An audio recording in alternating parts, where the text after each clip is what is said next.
வணக்கம் அன்பு உறவுகளை. உனக்கு என்னப்பா, நீ கொத்தனார் வேலை பார்க்குற, மேஸ்திரி வேலை பார்க்குற, 1200 கை நிறைய சம்பளம் வாங்குற அப்படின்னு சொல்கிற அவங்களுக்கு வேண்டி தான் இந்த வீடியோ பதிவு. எல்லாம் நினைப்பாங்க கொத்தனார் வேலைக்கு போகிறவன் வேலை முடிஞ்சவொன்னே 1200 கையில் காசு வாங்குறான்னு. ஆனால் அந்த காசு வாங்குறதுக்கு முன்னாடி எவ்வளோ கஷ்டம் இருக்குதுன்னு எங்களுக்கு மட்டும்தான் தெரியும். நாங்கள் காலையில் போட்டு ஒரு ட்ரெஸ்ஸை கலத்தி போடும்போதே வெக்கம், மானம், சூடு, சொரணை எல்லாத்தையும் கலத்தி போட்டுருணும். அப்புறமா போடுவோம் பாருங்கள் ஒரு அழுக்கு ட்ரெஸ்ஸு. அந்த ட்ரெஸ்ஸை போட்டோம்னா நம்ம வேலை பார்க்குற வீட்டு ஓனருக்கும் நம்ம வேலைக்கும் நம்ம உண்மையாக இருக்கணும். எங்கள் வேலையில் எதுவும் தப்பு இல்லாமல் கரெக்டாக செஞ்சு கொடுக்கணும். பொதுவாக அந்த ரெனோவேஷன் ஒர்க், புதுசாக ஒரு வேலை பார்க்குறோம்னா அதை எப்படி வேணாலும் ஃபவுண்டேஷன்லேருந்து முடித்து பக்காவாக கொடுத்துடலாம். ஆனால் ஒரு வீடு ஏற்கனவே கட்டி அதில் போய் ரெனோவேஷன் ஒர்க் பண்ணுறதுல ரொம்ப கஷ்டம்.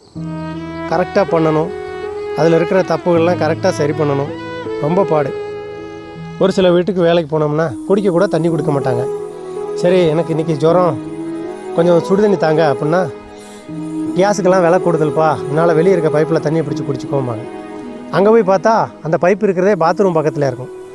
எங்களை ஒரு மனுஷனாக, ஒரு பொருட்டாக, ஒரு மனுஷனாக கூட மதிக்க மாட்டாங்க. ஏன்னா காசு கொடுக்குறோம், அவன் வேலை பார்க்குறான், கூலி கொடுக்குறனால என்ன வேணாலும் பண்ணுவாங்கிற ஒரு மைண்ட் செட்லேயே தான் இருக்கிறாங்க எல்லோரும். எல்லா ஓனர்ஸையும் நான் சொல்லலை, நல்லவங்களும் இருக்கிறாங்க, 2 நேரம் டீ வடை கொடுக்குறவங்களும் இருக்காங்க, குடி தண்ணி கூட கொடுக்காதவங்களும் இருக்கிறாங்க. அதெல்லாம் அட்ஜஸ்ட் பண்ணி கஷ்டம் நஷ்டம் இதெல்லாம் கரெக்ட் பண்ணி, கஷ்டமான வேலை வெளியே இருந்து பார்க்கும்போது எல்லாருக்கும் ஈஸியான வேலையாக தெரியும்.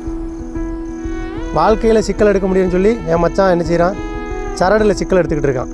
என்ன பண்ண முடியும், வாழ்க்கை தான் சிக்கலாயிருச்சு. சரட்லையாவது சிக்கல் எடுப்போம், அதனால் சிக்கல் எடுத்துக்கிட்டு இருக்கான். சரடில் சிக்கல் எடுத்து வேலையை பட்டுன்னு முடிக்கணும்னு அவன் அதை பண்ணிக்கிட்டு இருக்கான்.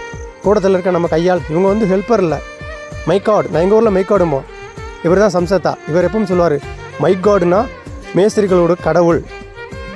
என்னதான் எங்கள் தொழிலில் 1000 கஷ்டங்கள் இருந்தாலும் அதை நாங்கள் இஷ்டத்தோடு பண்ணி உங்களை திருப்திப்படுத்துவோம்.